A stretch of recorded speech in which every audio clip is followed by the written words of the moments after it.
بيبدأ فيلم النهاردة مع بنت واقفة في الغابة وهي خايفة، وحتى أصوات الأشجار اللي كانت حواليها كانت عاملة لها رعب كبير، بس بتقعد تعمل اسوره كده من فروع الشجر، ولما بترجع لصاحبها بتلاقيه قاعد ومولع نار، فبتجري بسرعة وبتطفيها وبتضربه علشان عمل كده، وبعدها بتسيبه وبتمشي، فبيروح وراها من غير كلام وبيفضل يصفر لها، بس فجأة بيحسوا بحركة غريبة حواليهم، فبيروحوا يستخبوا بسرعة ورا شجرة، وبيشاور لها إنه هيروح يشوف فيه إيه، وهي لازم تفضل في مكانها هنا، بس هي مش بتسمع الكلام وبتطلع تجري بسرعة في الغابة لحد ما فجأة بتخبط في واحد شكله غريب، ولما بتحاول تجري منه بتلاقي صاحبه وراها وبيمسكوها هما الاتنين، وبيفضلوا بعد كده يجروا فيها لحد العربية، ولما بتبص جنبها بتلاقي ان صاحبها هو كمان اتمسك، وفي مجموعة من الناس عمالين يشدوا فيه وكانوا رافعين على رقبته سكينة. بعدها بيبدأوا يدخلوهم هما الاتنين كل واحد في شنطة عربية، وبيقفلوا عليهم بالسلاسل علشان يطلعوا بيهم من الغابة. المهم واثناء ما هما في الطريق بتفضل البنت تخبط في صندوق العربية باستمرار لحد ما بينزل اللي خاطفينها، وبعد كده بيسحبوها من رقبتها لمكان غريب في قلب الغابة، وهناك بيربطوها في كرسي مصنوع من الخشب. ساعتها بتيجي واحدة شكلها مخيف تقف قدامها شوية، وبتروح مطلعة سكينة ومعوراها في رجلها بجرح كبير بتفضل تنزف بسببه. وقتها بتلاحظ البنت انها اول ما اتعورت بدأت الاشجار اللي حواليها تتهز بطريقة غريبة، هما وكمان كذا حاجة تانية متعلقة حواليهم بالحبال، كأن في عاصفة قوية ضربت المكان فجأة. بس لما الدنيا بتهدى شوية بتبعد الست والتلاتة اللي معاها عن المكان، وبيروحوا يقفوا على التلة وظهرهم للبنت. في الوقت ده بقى بتلاحظ ان في كائن اسود عمال يتحرك قدامها بين الاشجار، وبيفضل يقرب منها شوية بشوية، فبتحاول البنت وقتها تحرر نفسها من الحبال بس للأسف مش بتقدر. وفجأة بيقف الكائن ده في مكان وبيبدأ يصرخ بصوت عالي، والاربعة اللي على التل بيتنفسوا بسرعة جدا وبطريقة غريبة ومرعبة. بس بعدها بيلاحظ واحد منهم ان البنت قدرت تكسر الخشب اللي مربوطة فيه، فبيجري بسرعة يمسكها وبيثبتها في مكانها وهو مرعوب، وفي نفس الوقت هي كانت ماسكاه من رقبته. وفجأة بيلاقي نفسه عمال ينزف من بقه، وبيمشي كده ناحية الكائن الاسود ده اللي بيجي يخطفه بسرعة وبيدخل بيه ورا شجرة. هناك بقى بيفضل ياكل فيه وبيشرب من دمه وهو صاحي، وبرضه زمايله التلاتة عمالين يتنفسوا بالطريقة الغريبة دي، وكل مرة بيبقى صوتهم اعلى. في الوقت ده بتقدر البنت انها تقطع الحبال اللي في ايديها التانية، وبكده تكون حررت نفسها وبتقوم تجري بسرعة من الغابة. عامة لما بيخلصوا الطقوس اللي بيعملوها دي بيلف واحد منهم علشان يشوف البنت، بس المشكلة بالنسبة له انه مش بيلاقيها على الكرسي، وكمان في واحد منهم مفقود، فبيبدأوا ساعتها يبصوا حواليهم برعب شديد. المهم بعد وقت قليل كانت البنت بعدت عنهم مسافة كبيرة جدا، بس تعبت يعني من الجري، وكمان رجلها كانت مصابة، فبتستحمل بكل قوتها وبتكمل طريقها ماشي بين الأشجار، وهي بتتنفس بصعوبة شديدة لحد ما بتوصل بعد شوية لبقايا قلعة قديمة في مكان مجهول، واللي كان جواها مجرى من المية العذبة. فبتقعد البنت قدامه تغسل جرحها، وبعد كده بتقرر انها تعدي النهر علشان تروح الناحية التانية من الغابة وتقدر تهرب منهم بأمان. بس يعني بعد ما بتمشي خطوتين كده بتفتكر صاحبها اللي سايباه وراها، فبترجع في كلامها وبتقرر انها ترجع تنقذه. بتفضل بقى البنت تلف حوالين القلعة لحد ما بتلاقي نبات كده هي عارفة انه ليه خصائص علاجية، فبتقعد تطحنه شوية علشان تحطه على جرحها. بس في الوقت ده بتحس بحركة جنبها. في الاول كانت خايفة تبص لانها متوقعة هتلاقي ايه، بس فعلا لما بتلف وشها بتلاقي الكائن الاسود جاي ناحيتها، فبتقوم تجري من قدامه بسرعة لحد ما بتدخل جوه نفق من انفاق القلعة علشان تستخبى منه، بس برضه في الاخر بتلاقيه جاي وراها. هي بقى اول ما بتشوفه بتثبت في مكانها من كتر الرعب، بس على عكس المتوقع الكائن بيلف مرة تانية وبيمشي من قدامها كأنها مش موجودة نهائي، فبتطلع تجري بسرعة من المكان ده. بس في طريقها بتلاحظ ان في آثار عربية حديثة قدامها، فبتقرر انها تمشي مع الطريق لحد ما تلاقي حد يساعدها. بس لما بتوصل لمكانهم بعد شوية بتكتشف انهم الجماعة اللي كانوا خاطفينها قبل كده، واللي كانوا ناس خطر جدا وكمان مسلحين وعاملين مستعمرة في قلب الغابة ومحوطينها بسور. بس هي يعني بتقدر تعدي منه وبتفضل تمشي بالراحة علشان المسلح ما ياخدش باله منها. بس اثناء ما هي بتتجول كده بتلاقي الاسوره اللي كانت عاملاها لصاحبها مرمية قدامها على لوح خشب،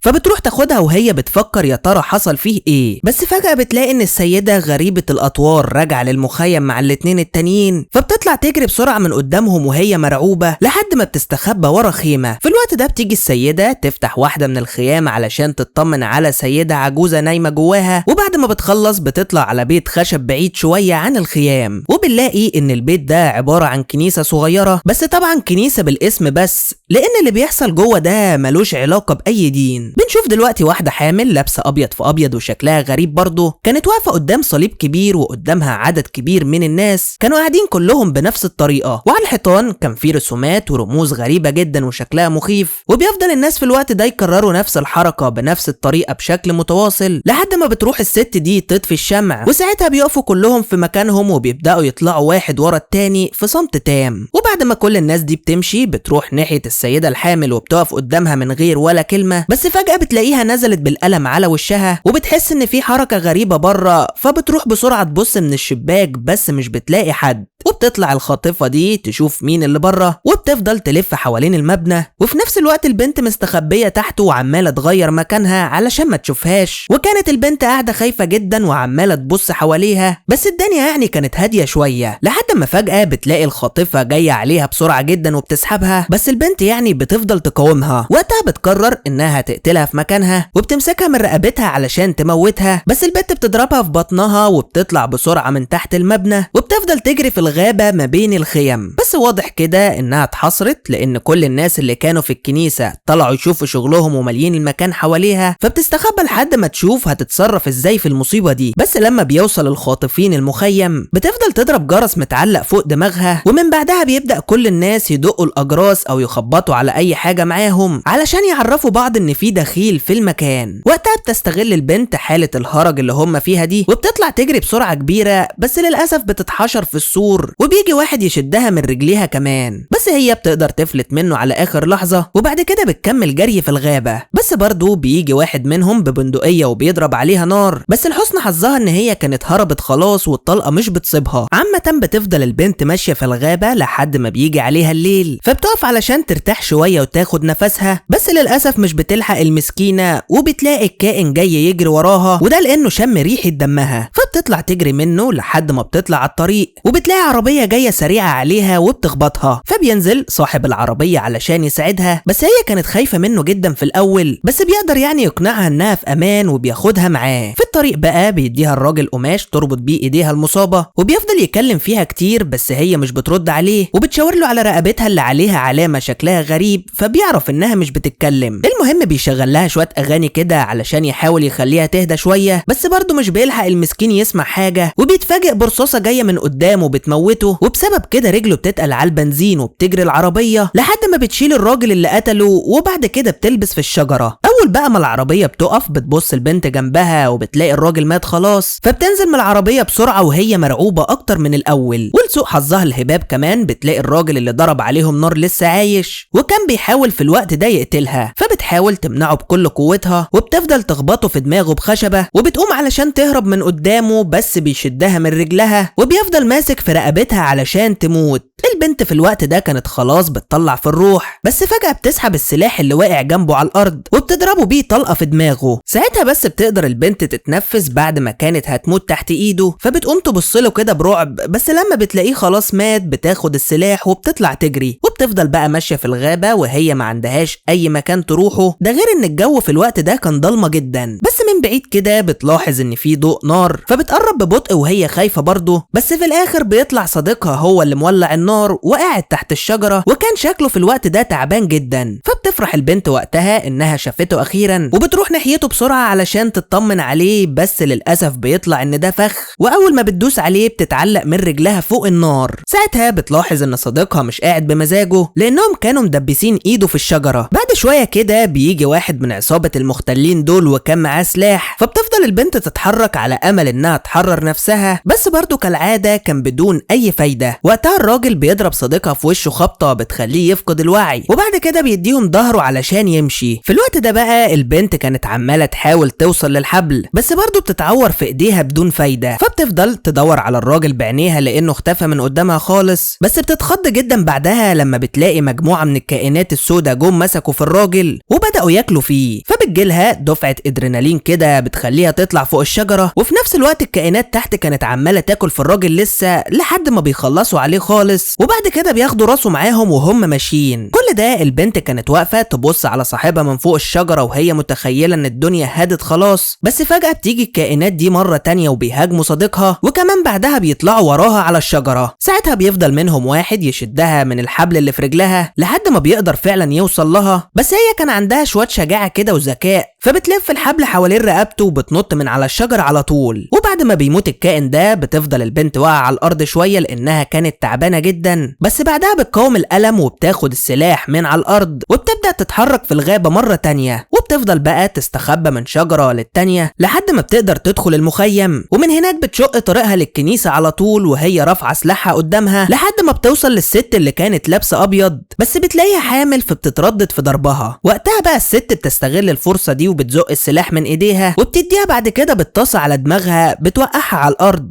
وبيجي بعدها مجموعة من أهل المخيم يسحبوها لحد مكان في وسط الغابة وبرضه كان قدامها نار. بعدها بيملوا وشها كله بالدم وهم بيعملوا نفس الطقوس الغريبة بتاعتهم، وكل اللي بيحصل ده كانت البنت لسه مش فايقة بشكل كامل. المهم بعد ما بيخلصوا بيحطوها جوه تابوت خشبي وبيقفلوا عليها علشان ينقلوها لمكان تاني، بس في الوقت ده كان في قوة غريبة بتهاجمها جوه الصندوق، بس هي ما بتقدرش تحدد هويته لأن الدنيا كانت ضلمة جدا. المهم بعد شوية لما بتفوق بتلاقي نفسها جوه صندوق مفتوح على نفق ضيق قدامها وما كانش فيه أي حاجة حواليها غير لمبة زيت، فبتاخدها في ايديها وبتبدأ تتحرك جوه الأنفاق دي وبتكتشف انها طويلة ومتفرعة جدا، فبتفضل تبص وراها كل شوية علشان تحفظ الطريق. وبعد مسيرة كبيرة جدا بتلاقي نور أخيرا في آخر النفق، بس برضه للأسف المسكينة مش بتلحق تفرح وبتلاقي في وشها واحد من الكائنات السوداء جاي عليها جري، فعلى طول بتاخد لمبتها في ايديها وبتجري من قدامه لحد ما بتوصل للتابوت، وده آخر مكان تقدر توصل له خلاص. فبتقعد مكانها لحد ما بيجي الكائن يقرب منها جدا وبيصوت في وشها بصوت عالي، بس هي بتصوت في وشه هي كمان لأن محدش أحسن من حد.